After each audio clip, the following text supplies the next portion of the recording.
Sejam bem-vindos ao YPOcast Líderes Extraordinários. Eu brinco que o principal atributo de um empreendedor, principalmente talvez num negócio como esse que você quer fazer um negócio rápido e tal, é você ser um bom vendedor. Porque não só você tem que vender o negócio para o seu cliente, mas no nosso caso a gente teve que vender o negócio para duas outras partes, né? Primeiro, investidores. Então a gente trouxe investidores desde o começo, já falo sobre isso. E segundo, para o time. Então eu me lembro que das 10 primeiras pessoas da Prazo, pouquíssimas eram de Recife. Então eu trouxe gente que, na época, eu trouxe, e as pessoas são meus sócios desde o começo, assim, trouxe gente que estava morando nos Estados Unidos, morava no Vale do Silício e nunca tinha ido para Recife na vida. Você importou Ou talento. senão, é isso, tem uma... Exatamente, importar talento. Então, tem um sócio meu hoje que morava em Barcelona, tinha feito engenharia aeroespacial nos Estados Unidos, morava em Barcelona e voltou para o Brasil para empreender um negócio conosco. Assim, a gente repatriou alguns talentos também, gente que era de Recife, que às vezes estava em São Paulo, ou era de Fortaleza, estava em São Paulo, estava fora do Brasil, que a gente meio que fez esse êxodo de volta, assim. Então, só que é muito difícil você fazer isso no começo, porque quando a pessoa te pergunta assim, pô, que legal, e quantas pessoas você já tem? Eu digo, tenho 0. Quantos clientes você já tem? Tenho 0. Quanto de investimento você já levantou? Nenhum. Então, você tem que ser um louco, né, para se juntar a um negócio que está começando. Tem que ser E você tem que, também, o cara né? tem que acreditar no sonho, né? E você tem que ser um bom vendedor para poder fazer essa pessoa acreditar no sonho.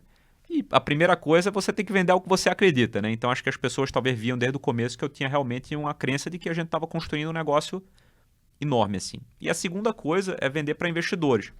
Então, eu me lembro que através de Stanford e tal, e de outros canais, pessoas que eu fui conhecendo ao longo do tempo, eu fui conhecendo alguns investidores. Então, até hoje, na Prazo, a gente levantou mais ou menos acho que 21 a 22 milhões de dólares. Então, Uau. acho que uns 120 milhões de reais aproximadamente, no câmbio médio que a gente levantou ao longo do tempo.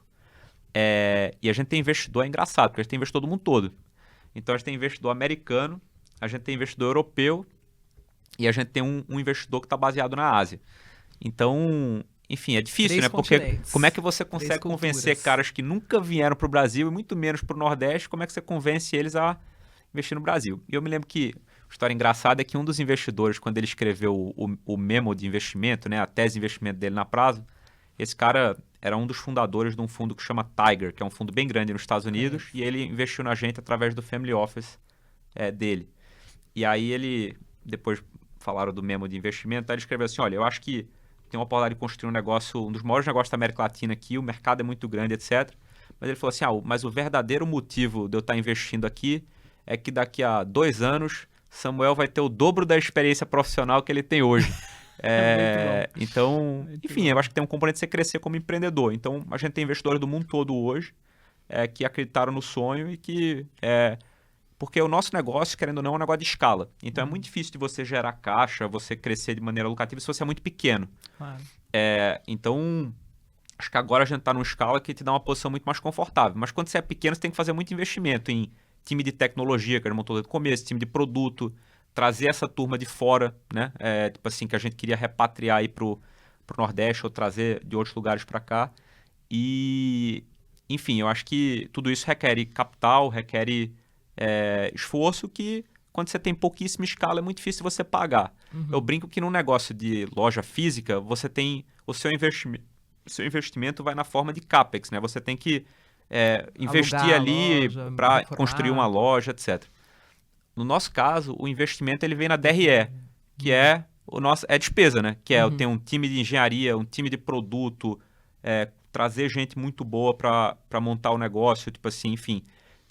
Então, o nosso investimento ele vai na forma de despesa. Então, nos primeiros 2, 3 anos ali, você queima a caixa e à medida que você chega numa escala que faz sentido, assim, uma escala maior, aí você começa a gerar caixa e conseguir investir no seu próprio crescimento. Então, que é um pouco do momento que a gente está agora. Tá? Vocês já atingiram o break-even?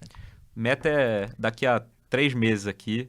Então, a gente está bem no caminho. Tipo assim, a gente no último ano, enfim, cresceu e aí foi ganhando alavancagem, enfim, alavancagem operacional e tal. Então, hoje, a gente queima 70% menos dinheiro do que a gente queimava um ano atrás. E aí, o plano é break-even daqui a 3, 4 meses. Para saber mais, Acesse o portal exame.com e busque pelo menu do site pelo canal Líderes Extraordinários.